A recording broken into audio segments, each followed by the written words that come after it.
Nako ay mukhang maraming sumang-ayon kay former Senator Antonio Trillanes na lahat ng mga sinasabi ngayon ni Digong ay either hallucination, sabi din ng Malacanang, or bluff. Talagang hindi gagawin yan ni Digong. Alam mo naman, yung mga katulad ni Duterte, walang isang salita, walang paninindigan. Bukas makalawa, iba na naman ang sasabihin. May problema. Malaking problema po talaga. Sobrang laking problema, no, na nagkaroon tayo ng ganitong klaseng leader na hindi mo alam kung ano yung totoong saloobin, na hindi mo ma-pinpoint kung ano yung nais niya sa ating bansa dahil pa iba-iba nga. Kadalasan or maraming sitwasyon na medyo may kaangasan, medyo matapang, may pagka-arogante. Pero minsan naman, titiklop, kunwari ba yan yung pagiging, minsan, iisipin mo na, oy, nagpapaawa ito, kasi parang tumitiklop.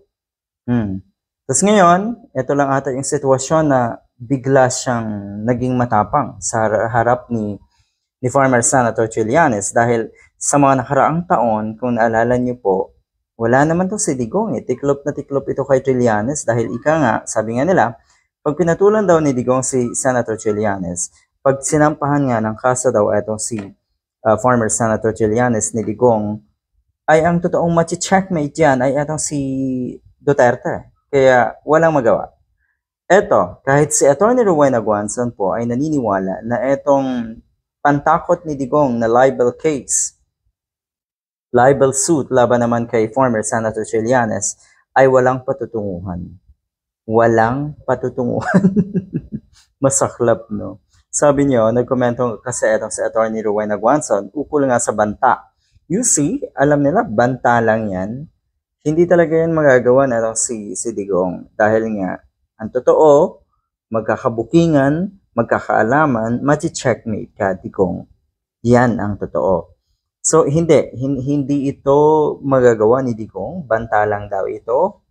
Nasampahan nga ng libel suit si dating Senator Antonio Trillanes matapos ngang isiwalat nito ang tungkol sa drug war ni Duterte. At yun nga, yung kanyang nakulimbat, kanyang nakuha na yaman mula sa mga sindikato, mula sa mga drug lords, abay kompleto ata ng ebidensya itong si former Senator Trillanes. Alam niyo naman, sa mga katulad ni Senator Trillanes, hindi po yan sumusuong sa laban ng walang armas.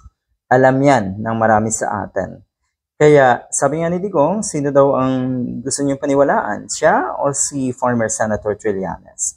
Sa tingin ko, kung ikaw ay nag-iisip ng tama, kung matino at may prinsipyo ka, makikita mo na ang dapat paniwalaan ay ang dating senator na si Antonio Trillanes. Good luck.